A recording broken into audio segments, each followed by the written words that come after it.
مذاکرات کی کامیابی ہے وہ خاص طور پر حکومت کی ضرورت۔ اب اس میں کوئی درمیانی راستہ کیا تلاش کیا جا سکتا ہے بظاہر تو ابھی ممکن نظر نہیں آتا۔ 2025 عمران خان صاحب کی رہائی کا سال ہے۔ بڑی تبدیلی سے مراد اگر یہ ہے کہ حکومت بدل جائے یا الیکشن کی طرف چلے جائے معاملات تو مجھے اس میں کچھ مشکل نظر آ رہی ہے۔ نئے سال کے آغاز پر حکومت کے بھی نئے گول سامنے آ گئے ہیں اور نئے معاشی پلان کا اعلان کر دیا ہے۔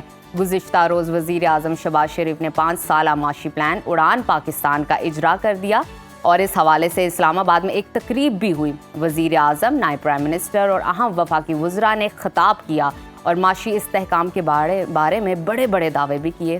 وزیر اعظم شہباز شریف نے اس موقع پر بتایا کہ ہم نے اپنی سیاست کی قربانی دے کر ریاست کو بچایا، کئی چیلنجز سے گزر کر معیشت کو بہتر کیا ہے اور اداروں اور حکومت کی ایسی شراکت داری پہلے کبھی نہیں دیکھی۔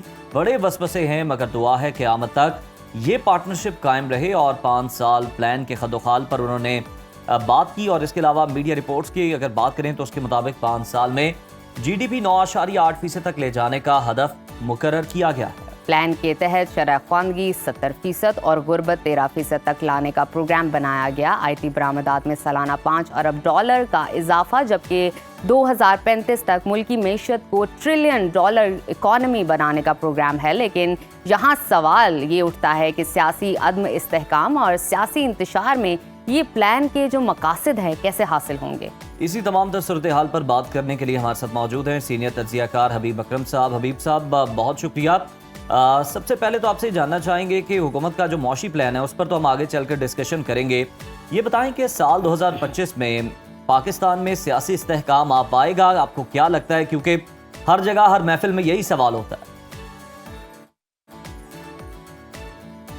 2024 کا عدم استحکام ہو یا 2023 کا یا 2022 کا، یہ سارے کا سارا عدم استحکام جڑا ہوا ہے پاکستان کے اندر سب سے بڑی پارٹی یعنی جو پاکستان تحریک انصاف ہے اس کو اقتدار ڈینائی کیا جا رہا ہے۔ الیکشن میں دھاندلی ہوئی، 2024 کے الیکشن میں وہ ہم سب کے سامنے ہے اور ان کے فیصلے بھی جس طرح ہوئے، پھر 26ویں ترمیم کے ذریعے جیسے عدالتوں کے پر کاٹے گئے تو اس کا مقصد بھی ایک ہی تھا کہ پاکستان تحریک انصاف کا راستہ روکا جا سکے۔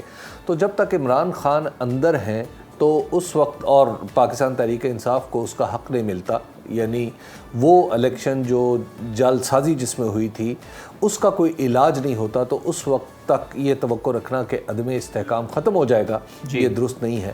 تو چونکہ 2025 میں بھی یہ معاملہ ٹھیک ہوتا ہوا نظر نہیں آ رہا تو 2025 میں بھی آپ کو زیادہ استحکام کی توقع نہیں رکھ سکتے۔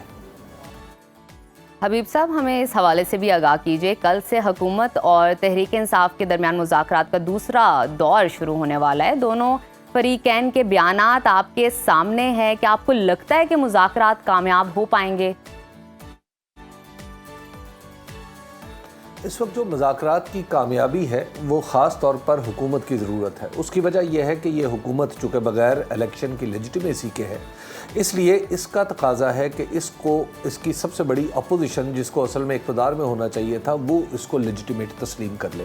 تو حکومت کی تو پوری کوشش ہوگی کہ وہ اپنی لیجیٹیمیسی پر زور دے اور ظاہر ہے تحریک انصاف کوئی دوسرے سوال اٹھائے گی اور لیجیٹیمیسی کے سوال سے گریز کرے گی۔ اب اس میں کوئی درمیانی راستہ کیا تلاش کیا جا سکتا ہے بظاہر تو ابھی ممکن نظر نہیں آتا۔ یہ ایک ٹرانزیکشنل نیچر کے مذاکرات ہیں، ان کا کوئی بہت دور رس یعنی ان کا جو بھی نتیجہ ہوگا وہ ایسا نہیں ہوگا کہ اس حکومت کو وہ سب کچھ مل جائے جو یہ چاہ رہی ہے، اور وہ بھی ممکن نہیں ہو پائے گا جو پاکستان تحریک انصاف چاہتی ہے۔ تو اس میں درمیانی راستہ کچھ تھوڑا بہت نکل سکتا ہے، ماحول میں تھوڑی سی بہتری آ سکتی ہے لیکن وہ وقتی ہوگی، اور مذاکرات کی ناکامی کا اعلان ظاہر ہے حکومت کبھی بھی نہیں کرنا چاہے گی۔ اس کی وجہ یہ ہے کہ ناکام مذاکرات، اگر حکومتی اتحاد مذاکرات میں ناکام رہتا ہے اور کچھ بھی حاصل نہیں کر پاتا تو اس کا نتیجہ خطرناک بھی ہو سکتا ہے اس کے لیے۔